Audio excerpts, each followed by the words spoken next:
இந்த அன்எம்ப்ளாய்மெண்ட் பேஸ்ல லைஃப்ல உருப்படுற மாதிரி ஏதாவது ஒரு விஷயம் பண்ணலாம், அதுக்காக நம்ம நைட் சீக்கிரமா தூங்கினா கரெக்டா இருக்கும், அடுத்த நாள் காலையில எந்திரிச்சு ப்ரொடக்டிவா ஒரு விஷயத்த பண்ணலாம் அப்படின்னு யோசிக்கும் போதுதான் நைட்டு போய் பெட்ல கொடுத்தா தூக்கமே வந்து தொலைய மாட்டேங்குது. 9 மணி 10 மணி 11 12 1 2 4 நாள் டைம் வந்து தாண்டி போயிட்டே தான் இருக்கே தவிர ஒரு நாள் கூட குறைஞ்ச பாடே இல்ல.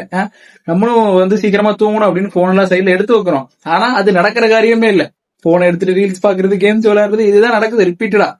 அதே சமயம் அடுத்த நாள் காலையில ஒரு 7 மணிக்கு எந்திரிக்கலாம் அப்படின்னு அலாரம் வச்சா 4 அலாரம் வச்சாலும் காது செவிட்டுல விழுகவே மாட்டேங்குது. அது என்ன ஏதுன்னு கேட்காத அளவுக்கு அப்படி ஒரு தூக்கம் வருது. ஆட்டோமேட்டிக்கா 9 9:30 ஆனாதான் கண்ணே முழிப்பு வருது. அந்த அலாரம் அடிக்குதா இல்ல அணைஞ்சு போச்சா ஒண்ணுமே தெரியாத அளவுக்கு ஒரு தூக்கம். எனக்கு மட்டும்தான் இந்த மாதிரி வியாதி நடக்குதா இல்ல ஏதாவது வியாதியா இல்ல எனக்கு மட்டும்தான் இந்த மாதிரி எல்லாம் நடக்குதா இல்ல அன்எம்ப்ளாய்மெண்ட் பேஸ்ல இருக்கிறதுனால இப்படிலாம் இருக்கா அப்படின்னு தெரியல. தெரிஞ்சவங்க யாராவது இருந்தா கமெண்ட் பண்ணிட்டு போங்க. வரட்டா? பாய்.